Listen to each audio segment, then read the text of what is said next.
بسم الله الرحمن الرحيم. أولا السلام عليكم ورحمة الله وبركاته. soo dhawaada walaalaha sharafta badan ee ku xiran janalkeena caafimaadka ee caafimaad janal. Maanta waxaan rabaa in aan ka hadlo 5 halisood oo laga dhaxlo dadka isticmaala roosetada, balse gabdhaha badanaaba ma oga arrintan. Waa 5 halisood oo laga dhaxlo dadka marsada roosetada. Waxaa jira dhowr kiimiko oo loo isticmaalo sameynta roosetada bishimaha la marsado. Kiimikooyinkan qaarkood ayaa waxyeello u geysan kara caafimaadka qofka. 1.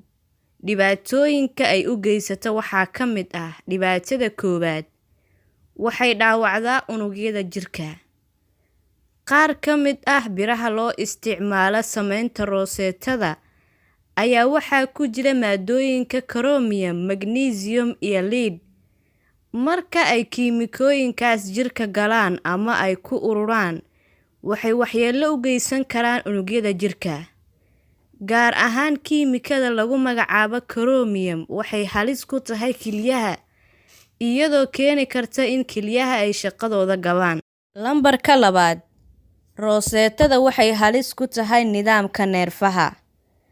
Kiimikada lagu magacaabo lead waxay qayb ka tahay roosetada, iyadoo wadata neurotoxin oo ah sunta neerfaha waxyeeleysa, taasoo ka dhigan in ay khatar ku tahay nidaamka neerfaha ee qofka.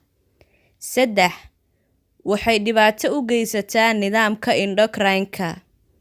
Nidaamka endocrine-ka ama qanjiraha wuxuu mas'uul ka yahay soo saarka hormoonada.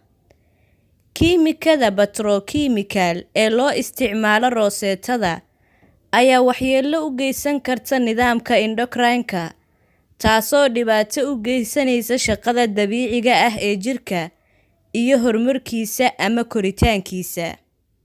4. Xasaasiyadda maqaarka.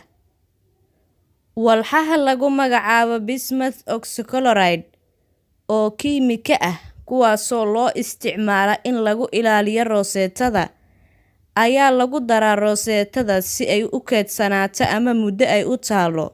Dhibaatada 5 ee laga dhaxlo roosetada. Waxaa laga yaabaa qofka in uu liqo sun. Iyadoo dhammaanteen aan ognahay in roosetada ay qasab tahay inaadan liqin amaba aysan kugu tegin, sababtoo ah waxaa ku jira kiimikooyin halis ah. Mararka qaarse si khalad ah ayay u dhacdaa in aad liqdo roosetada. Mar kasta oo aad si khalad ah u qaadato ama aad u liqdo roosetada, waxaad liqday sun, taasoo sababi karta dhibaatooyin caafimaad. Haddaba, adoo raadinaya qurux, gacmahaaga ha ku keensanin dhibaatooyin caafimaad, taasoo saameyn ku yeelan karta noloshaada. Waad mahadsantihiin walaalaha qaaliga ah. Fiidiyogan u share gareeya walaalaha kale si ay uga faa'iideystaan. Wassalaamu calaykum.